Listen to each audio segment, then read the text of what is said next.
گزشتہ سالوں ایک شخص جس کا نام سلمان رشدی تھا، جنہوں نے اسلام کے خلاف اور قرآن وغیرہ کے خلاف ایک کتاب لکھی جس کا عنوان تھا آیات شیطانی، کہتے ہیں سلمان رشدی کے لیے قتل کا حکم کیوں دیا ہے؟ امام خمینی نے اپنی زندگی میں سلمان رشدی کے قتل کا حکم صادر فرمایا تھا۔ کہتے ہیں کہ یہ بہتر نہیں ہوتا کہ اس کا جواب دیا جاتا حکم کے بجائے؟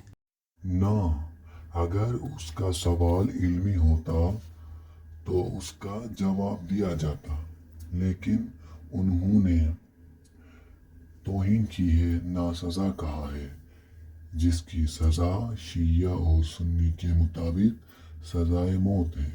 انہوں نے اصل میں نبی کی اہانت کی ہے، سوال نہیں کیا ہے۔ یہ کتاب سراسر ناسزا، تہمت اور توہین رسول ہے۔ بس اس کی مشکل نظری نہیں تھی، اس کی مشکل عملی تھی۔ مشکل عملی کا جواب صرف عمل ہے۔